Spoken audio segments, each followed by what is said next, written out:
ஜான்சி ராணி அங்கே எல்லாருக்கும் தெரியும். அவங்க பல காலமாக அங்கே இருந்து உழைச்சி அவங்க ஒரு பிம்பத்தை உருவாக்கி இருக்கிறாங்க. ஏன்னா அவங்களுக்கு தான் சீட்டு கொடுக்க போறாங்க நம்பிக்கிட்டு இருந்துங்களேன். அந்த பகுதியில் உள்ள எல்லாருக்கும் ஜான்சி ராணி என்னன்னு தெரியும். ஏன்னா அந்த இடத்துல நிறைய தலித் சமூகத்தினர் அதிகமாக இருக்கிறாங்கன்னு வச்சுங்களேன். அப்படியாக இந்த ஜான்சி ராணி ஒரு பெரிய ஓட்டை உடைக்குது அப்படிங்கிறது தெரியுது. இவன் என்ன வந்துட்டாங்கன்னா யாரு அதிமுக சைட்லேருந்து தமிழ்ச்செல்வன் ஒரு ஆள் இருக்கிறாப்புல. அவர் 2011 2016 ரெண்டு இடத்துல அந்த எம்எல்ஏ இருந்தவர். அந்த போன வாட்டி எலெக்ஷனில் தோற்றி விட்டாப்புல. போன வாட்டி டிஎம்கே ஜெயிச்சு வந்துட்டாங்களே. இப்போ அந்த அதிமுக தமிழ்ச்செல்வனுக்கு ஒரே பெரி, நான் ஜெயிச்சு ஆகணும் அப்படின்ற பெரி. செட்டிங் பேசி முடிச்சாச்சு, ஆளை மாற்றி விட்டாச்சு, சுகன்யான ஒரு லேடி டம்மி வேட்பாளரை போட்டாச்சு, முடிஞ்சு போச்சு. அதுக்கு காசு வாங்கியாச்சு. இதெல்லாம் காசாகணும் நீ பாத்தியா சீமான் காசாகணும் நீ பாத்தியா அப்படின்ட்டு அழுவாங்க. உரிச்சு போடுவோம் உரிச்சு. உங்களால் நாங்கள் தெரியாது, அந்த இடத்துல வந்துருக்குறோம்.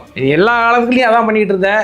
இதுக்கு பேர் ஒரு 6 மாதம் கழிச்சு அந்த அம்மாவே சொல்லணும், ஜான்சி ராணியே சொல்லுவாங்க, நாங்கள் உழைச்சங்க காசை கொடுத்துட்டு மாற்றிட்டாங்க. ஏற்கனவே ஒரு டாக்டர் அம்மா வேலை பார்த்துக்கிட்டு இருந்துச்சு, வேலையை விட்டுட்டு நாம் தமிழ் கட்சிக்கு போடுச்சு. போய் அங்கே இடத்துல பேர் மறந்து போச்சுங்க.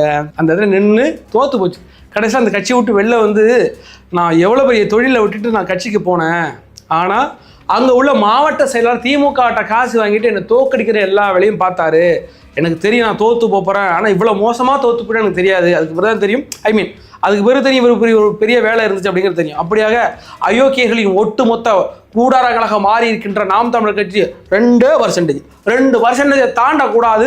அதுக்கு நீங்கள் தான்